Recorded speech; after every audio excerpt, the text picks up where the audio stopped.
Okay, hi guys. My name is Vishal. I am the founder and CEO of Dyro. We are a startup based out of New Delhi. So we are solving this. So it's a 10-member technical team. We've won a few awards, including just recently a Global Banking Innovation Award out of Seattle. It's about 15 patents. So let's dive in. Sorry. Yeah. So I think we solved one of the biggest problems of the internet. And let me turn that question around. If I was to ask you to prove your date of birth online to me right now, how would you do that? And how would I know it's not photoshopped? So that's one of the core issues of KYC, internet identities being missing, and no accountability on internet. Internet is wild, wild west. And the same problem kind of applies to trade finance. So now let's dive in. So here's the big problem for trade finance. And this is the holy grail. Whoever achieves this at least doubles their market share. So this is the holy grail. And this is the core issue. So there's a lack of trust.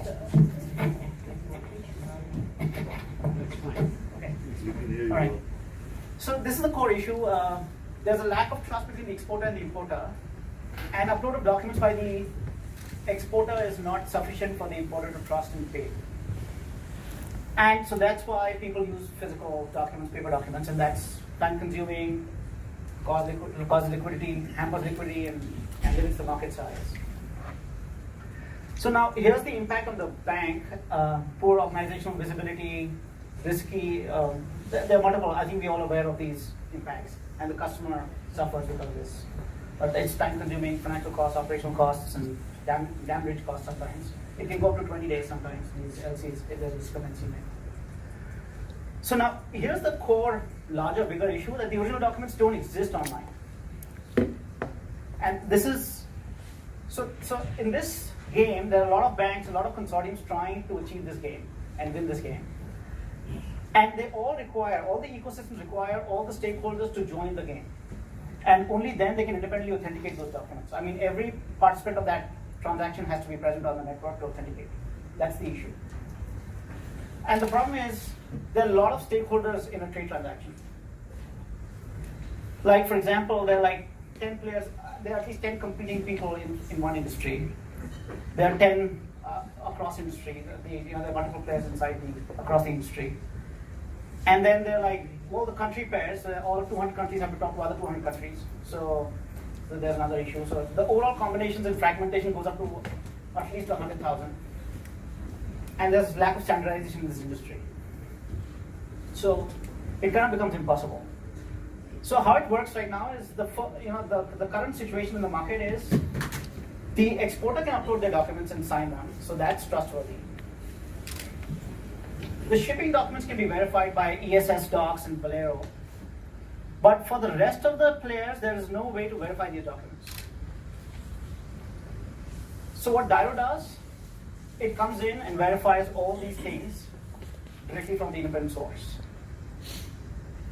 which is a tall claim. Let's go in.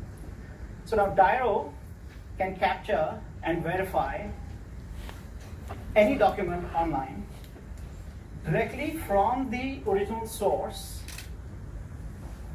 from any country, any language, and any institution. And it's a simple button that can be added to any workflow or any website. Let me show you the secret sauce.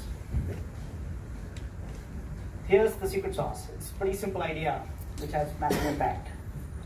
The user logs into any website. The user, the exporter or the user, can log into, let's say, the certificate of origin website, or they can log into the shipping website. And on that website, you normally see this lock, which you will all see, which secures the whole banking system. That's the SSL certificates. So now what it does is it captures, there's a virtual capture button. When it presses that, it captures the SSL certificates behind it, and it captures the information on the web, and makes a combined PDF, makes a hash, tamper-proof hash of that PDF. and puts that on the Bitcoin blockchain.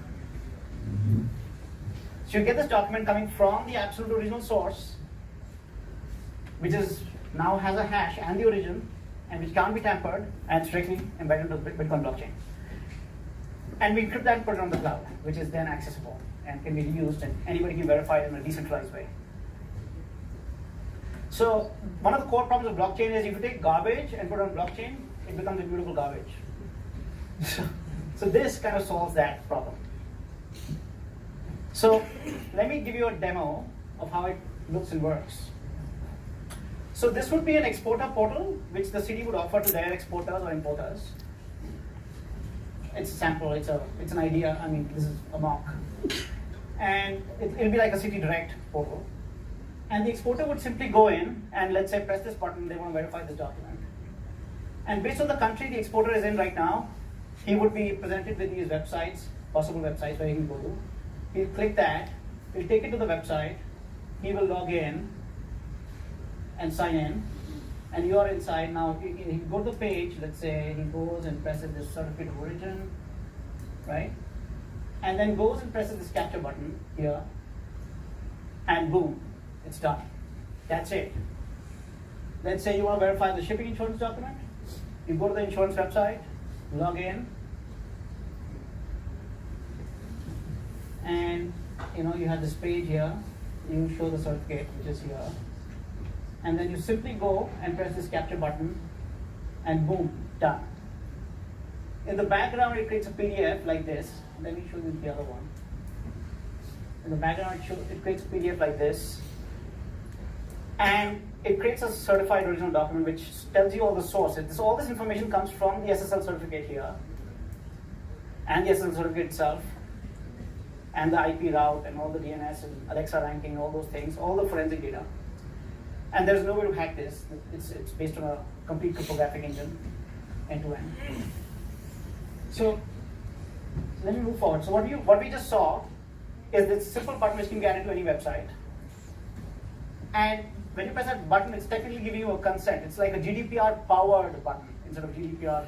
GDPR right now is playing a negative role. I think this empowers GDPR. This is powered by GDPR. And you can verify any particular information before capture. You can give it a specific data which should be present before the data capture happens, like the transaction ID or a shipping bill number or something. It also standardizes that data across the ecosystem. So because it's digitally natively being captured, there is no OCR involved, and there's HTML tags. They can be easily parsed. It converts into a JSON, which is easily gets into a system, and you can standardize that across the players, across the ecosystem. And you can trigger anything inside the battery automation workflow. So broadly, this system works across, obviously it works across 196 countries automatically. Any government database, any online custom port, or any chambers of commerce. You don't need, it's a unilateral system, it's not a bilateral system. And it's tamper-proof because there's a whole HSM, TPM, cluster execution environment in the background, which is making sure there's no way to hack it. And third, because it's digitally native, there are no data entry errors, there are no OCR errors. And because there are no errors, it can be automatically translated. You get certified translations automatically. This can be applied, it's a horizontal technology, it can work across KYC, it can work across loans, it can work across trade finance, it's a horizontal tech. It's a tool, it's a tech. It's not, I wouldn't say it's a solution. It will probably get added to Voltron, it will get added to these guys who just exhibited, all the insurance companies, or the claims processing.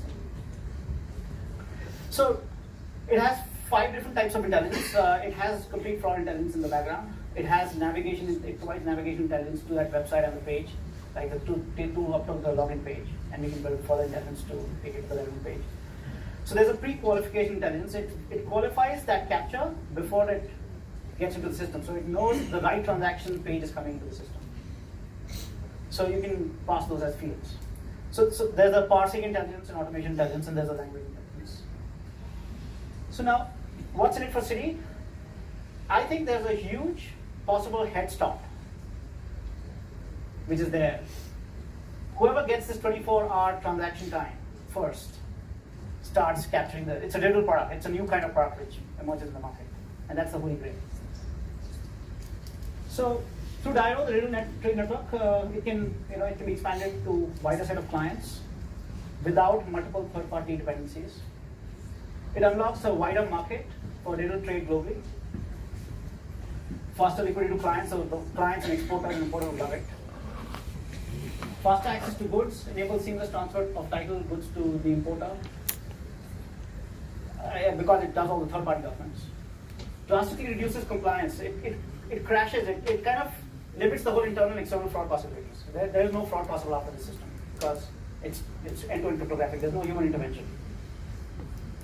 And I think the future is digital trade finance highway, where you facilitate all these electronic presentations from remote locations for all the large clients. And all these things are happening fast, like within 24 hours, within X hours. So to conclude, I would say Dio not only digitizes, which was the problem statement, it further, I think it's more secure than physical documents. And it makes them unilaterally interoperable. You don't need bilateral arrangements with all these 100,000 people in the ecosystem. And that's globally. Thank you. Thank you very much. We now proceed to Q&A.